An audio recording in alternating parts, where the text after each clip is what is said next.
每年奥斯卡颁奖季，政治正确这个词儿就会铺天盖地。不关心的人看个热闹，关心的人则用来分析美国社会是否撕裂。那么，中国有没有政治正确呢？还真有。今天这期节目，我们借用政治正确这个词儿，罗列10大中国社会的禁忌，在参与潜规则之前，去衡量潜规则的尺度。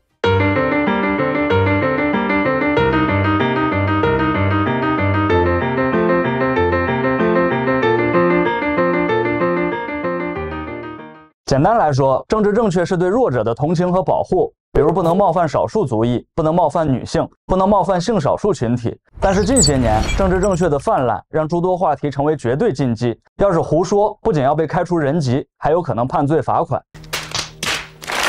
政治正确的大道之下，一旦冒犯禁忌，会瞬间变成受害者，这让很多人开始反思政治正确。无理和过度的强调正确，会不会是另一种施暴？也就是我们常说的出发点是好的，但结果却不尽人意。美国社会最大的禁忌非黑人莫属，一边小美人鱼变黑，一边犯罪率居高不下，以至于人们讲事实摆道理都得小心翼翼，生怕捅了马蜂窝。那么在中国说什么话题会有相似效果呢？中医当然算一个，我上一期捅了，被老中医围殴了半个多月。回到主题，中国社会马蜂窝话题之一，非婚恋生子莫属。30岁还没结婚的话，这人就跟过街老鼠一样，谁见了都得吆喝2句。走过路过不要错过，瞧一瞧看一看，接不了吃亏，接不了上当。但是如果你16岁谈恋爱的话，那叫早恋。初中2年级，我喜欢上一个同班女生，她的手长得特别好看，我想摸就跟人表白了。表白以后才知道她从小学钢琴。我俩第一次牵手是在中学后门的小路上，谁成想手刚牵上就撞见班主任。慌慌张张上完1节课，我爸已经在教室门口等我了。班主任大叔40多岁，对着我们爷儿俩一顿输出，核心观点就一个：好好学习，长大啥样的女人没有。今年陪父母过年，下楼遛弯又撞见一大叔。早年做钉子户的时候，他一头长发，时常当街唱2嗓子 Beyond。这么个不羁放纵爱自由的大叔，如今已经剪成了圆寸。跟我搭话头一句就说结婚没有，没结叔给你介绍一个。这种关心和照顾怎么说呢？好有一比，就感觉他今儿兴致特别高，特想做点好事儿。于是找个顺行老太太跟人说，不行你上路那边走，上那边走，让我狠狠扶你一把，怎么样？怎么样？什么年纪做什么事儿？我作为被保护的对象，又能说什么呢？千百年来，君君臣臣，父父子子，当儿子就得被支配，当了爹才能支配儿子。要是不结婚，在这个社会里永远都是小孩。可是爹哪管儿子面临什么？一提起职场，35岁就该退休了；一提生3胎，60岁还是小伙子。不过大多数时候，我还是顺从父母和长辈的权威，毕竟他们在为我的人生苦口婆心，夜不能寐。我这一生如履薄，我这一生将在他们的庇佑之下，完完整整地走向终点。作为一个写字的人，我将提前为自己写好悼词。久经考验的忠诚的国际繁殖主义战士，代际关系的紧密纽带，伟大的恋爱家、结婚家、基因传播家、人类繁衍教育家耶律吕同志于某年某月某日与世长辞。耶律吕同志的一生是战斗的一生，是革命的一生，也是为繁衍生息的崇高理想而不懈努力的一生。让我们铭记他的人生智慧，千言万语汇成一句话：年龄要是到了呀，该干什么就干点什么去吧。耶律吕同志的离去是广大做题家的重大损失，我们沉痛悼念。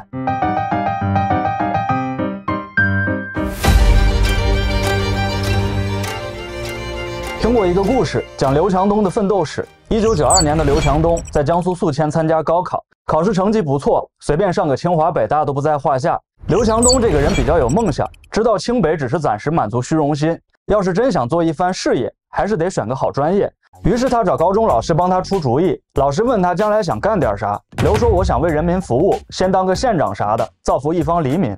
老师说那你不能去清北，得去人民大学的社会学系，人民大学专门为人民培养干部。就这样，刘强东怀揣梦想走进了人民大学，一到学校就傻眼了，原来人民大学毕业并不能当县长，学社会学甚至都找不到工作。后来的故事大家都耳熟能详了，自学编程，白手起家，奋斗成殿堂级的企业家。有鉴于刘强东和众多学子被认知局限耽误的青春，如今填报志愿这一环变得非常受重视，甚至出现填报志愿服务员。这批服务员中出了个网红，就是张雪峰老师。张老师的直播我经常看，每次连线都很深刻。孩子从哪儿来，想往哪儿去，将来想干啥，无论孩子想学化工物理还是考古法律，他都能讲出个名堂，于是被人盛赞配享太妙。服务的孩子一多，张老师也摸出规律了，文科都是服务业，总结成一个字儿，就是舔。我非常同意张老师的观点，舔这个字儿用的恰到好处，但是他这个范围太小，格局也跟刘强东的老师差不多。怎么舔这个事儿，他还分文理科吗？理科先别急，先让文科舔。换句话说，当今职场有哪一个职位不用舔呢？我直接回答吧，并没有。甚至好多职位不光得舔，还不能假舔。什么是假舔？舔的不绝对，绝对是假舔。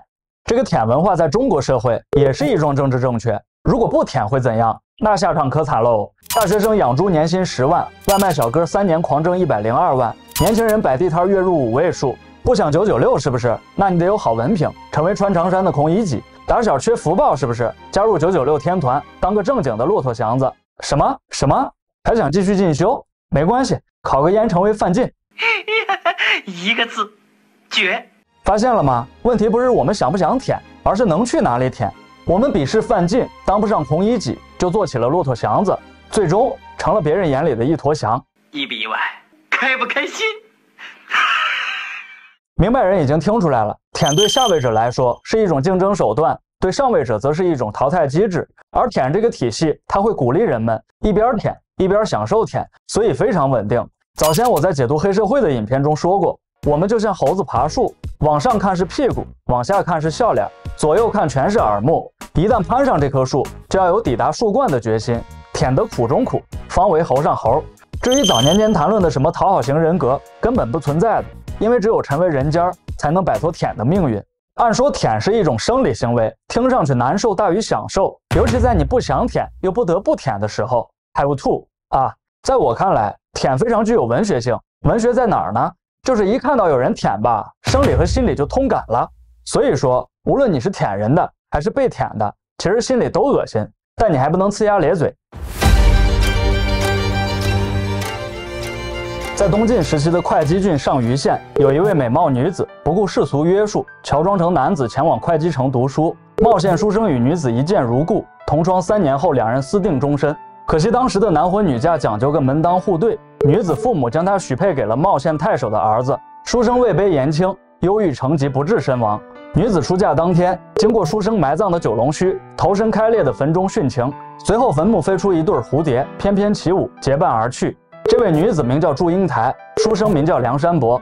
梁祝化蝶的故事，用浪漫和残酷歌颂自由恋爱，反对包办礼教，成为我国爱情文艺史上一座高峰。相关的电影电视也很多，有兴趣的朋友，我推荐看1994年的徐克版。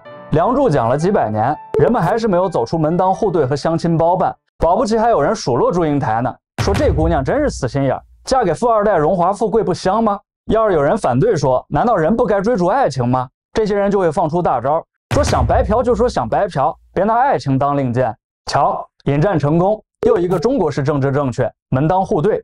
这里我先做个声明啊，我并不反对门当户对，甚至某种程度上肯定它的现实意义。我想讨论的是它作为一种政治正确，可能存在矫枉过正和过度追求的风险。这几年不是流行移民吗？我听过一种酸不劲儿的言论，说黄皮肤去了漂亮国就是劣等民族，还不如在国内待着，省得让人歧视。果真如此吗？中国人不歧视中国人？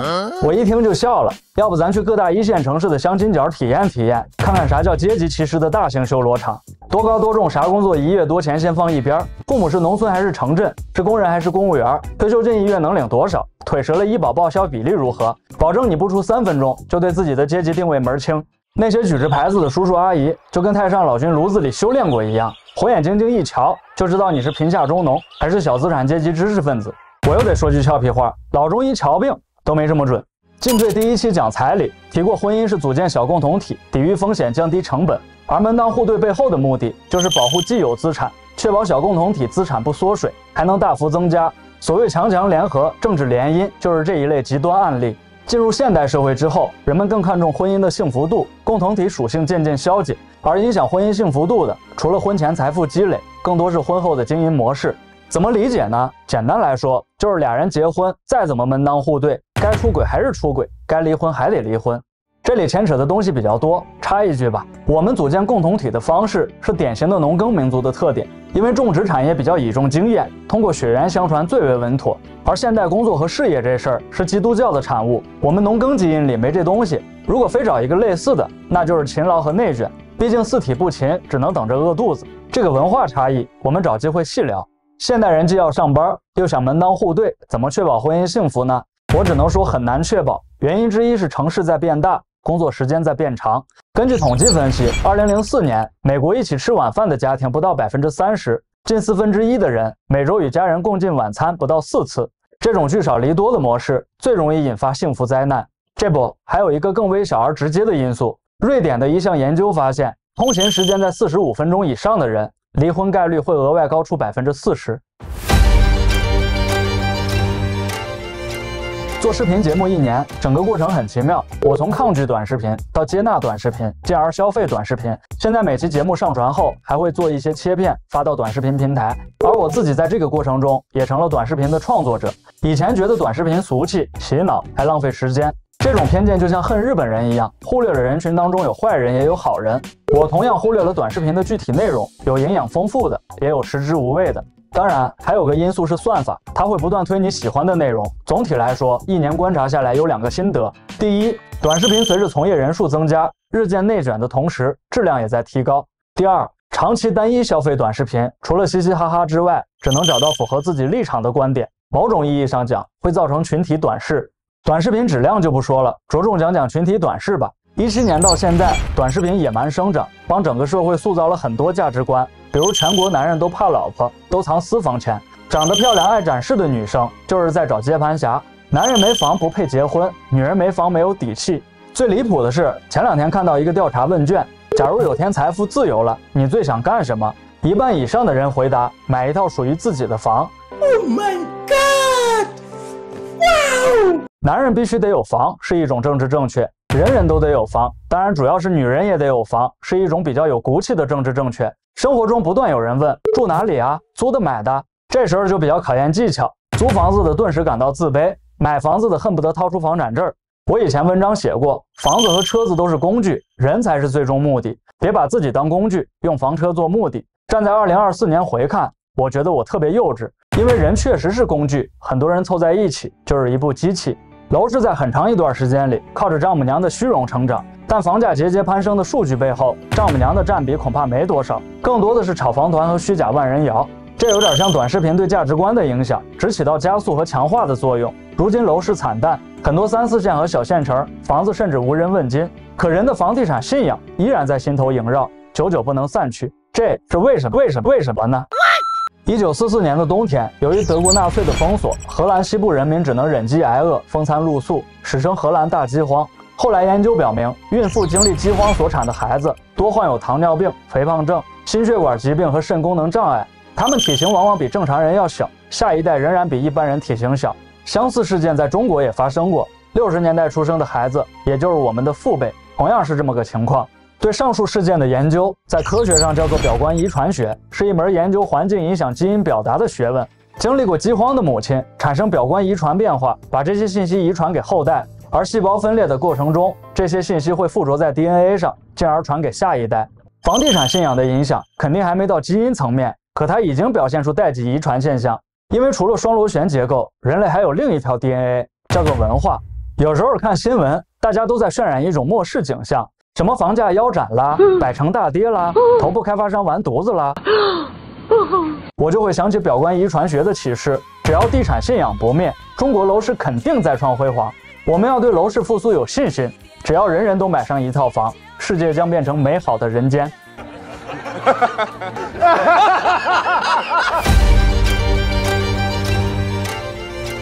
问各位一个问题：当没当过领导？咱们做个思想实验，假设你是一个领导，上面向总经理或老板负责，下面有个50人的团队，分成5个小组，每个小组长向你负责。为了方便管理，你和5个组长有个6人管理群，当然你跟其他平级同事也在总经理的高管群。不然你的6人小群有人汇报，他组里有人得了肺结核，咳血昏迷被120拉走了，问你现在怎么办？请问你第一反应怎么办？有人可能会说，要是我的话，先查一查肺结核的传染性、传染方式和传播半径，然后汇总近期该员工的活动范围以及有密切接触的人员，接着通知下去可能被传染的小组立刻停下工作，去就近的传染病医院就医。最后一步，向高层管理群汇报员工就医情况，提醒其他部门进行排查。以上处理方式很不错啊，懂科学，讲效率。不过要注意，在紧急情况下，几个步骤可以同时进行，确保打肺结核一个措手不及。冲洗。但是 99% 的领导不会这么做，而且发出的第一条回复很可能是这样：此事先别声张，免得大家恐慌。如果有人反驳说，领导，要不咱先放假吧，现在情况很紧急，已经又有人在咳嗽了。这领导还有第二句，咱得站在公司的角度上，做事要有格局和度量。好，实验结束，是不是觉得似曾相识？有没有见过这种领导？官儿不大，并不少，事儿到临头，先琢磨怎么欺上瞒下，员工安危在他面前根本不值一提。更可怕的是，要想当上领导，必须学会这种无情，而且要时刻表现出来，让提拔你的大领导看见。这是什么意思呢？简单理解，就是在一个集体里，别太把个体当回事儿。那么有人说，集体都是个体组成的，这俩是一回事儿啊。咱们回想肺结核的6人小群，那个质疑领导的小组长有没有可能在事后被集体排除在外？我觉得可能性很高，而且我们大部分都是那个人。这就是我要说的第5个政治正确，不能太在意自己，进而不能太在意某个个体。如果说我就在意自己，就希望每个人被公平对待，那说明你很善良，但不是做大事的材料。No, God, please, no, no! 解决集体与个体的冲突，从来是全人类的难题。我们中国人在这方面相对更有经验。《东周列国志》记载，春秋五霸楚庄王宴请群臣，莺歌燕舞，觥筹交错，直到深夜点灯。楚庄王呼唤爱妃许姬斟酒助兴，忽然阴风一阵，吹灭蜡烛。这时，一位朝臣斗胆拉住许姬的手，试图非礼，在拉扯中，许姬挣脱，并扯下那人的帽缨。随后，许姬向楚庄王告状，点灯看一看，谁没有帽缨，谁就是那个试图僭越的大臣。楚庄王多大度，你想想，在一片漆黑中说道：“我打了一辈子仗，就不能享受享受吗？”在一片漆黑中说道：“寡人今日设宴，主打一个尽欢而散，现请诸位都去掉帽缨。”接着奏乐，接着舞。那个被放过的大臣，据说后来很能打，抛头颅洒热血，一辈子犬马之劳，只为还楚庄王的恩情。这个故事的方法还有个现代版，听说是某公司的面试题，无从考证，也不知真假。